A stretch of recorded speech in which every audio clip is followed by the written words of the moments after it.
Hi, kam jirtan nagaa warri Firotech tutorial dalatti argamtan arranta nagaa application bareedaa takkaan isin egaa wadee dhiyaadhee jira.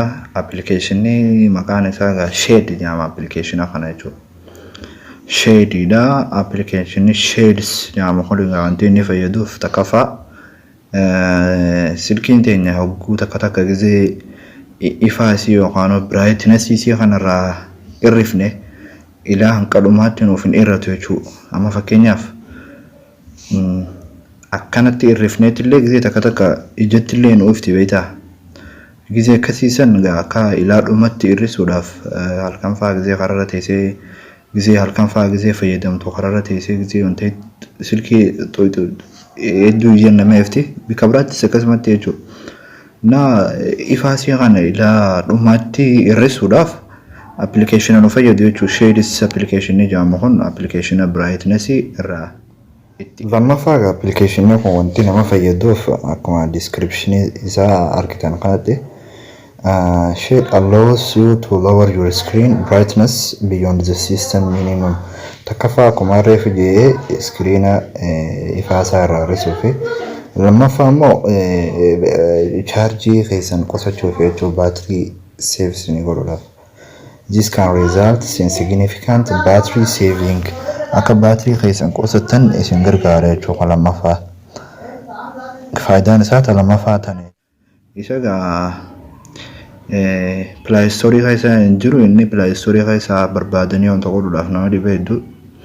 APK file isaa garuu Opera Mini keessa ni jira.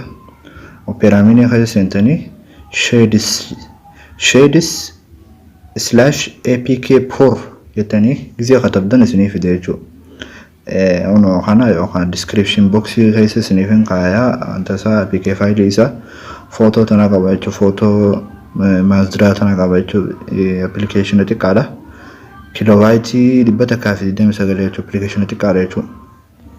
Na egeessa buufattanii booda egeessa buufattanii keessa seentanii gisee keessa seentanoo kan jechuudha. Application akkuma Andriod isin himetti application brightness waan ta'eef application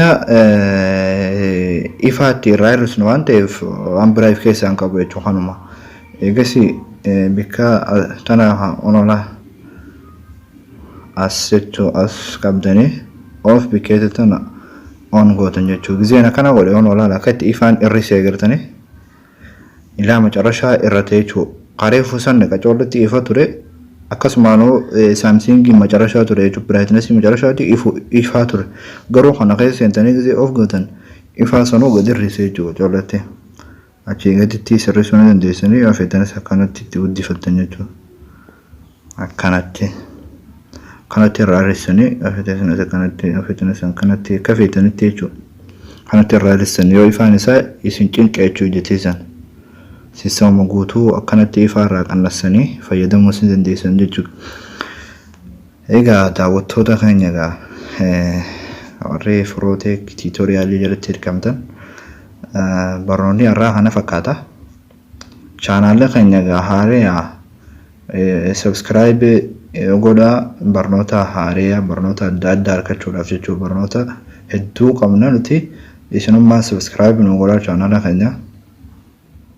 Social media hundarrattu. So akkuma isin jeegaa daawwattoota keenya channel keenya haareyaa barnoota hedduu qabna. Barnoota computeraatis ni qabna. Tutorial isaa applications ni qabna kan mobaayilaa setting mobaayilaa photos ni qabna. Photoshop photo kana hedduu qabna jechuudha. Isinummaan subscribe nu godhaa dirqama lammummaa keessan baay'ee jechuudha.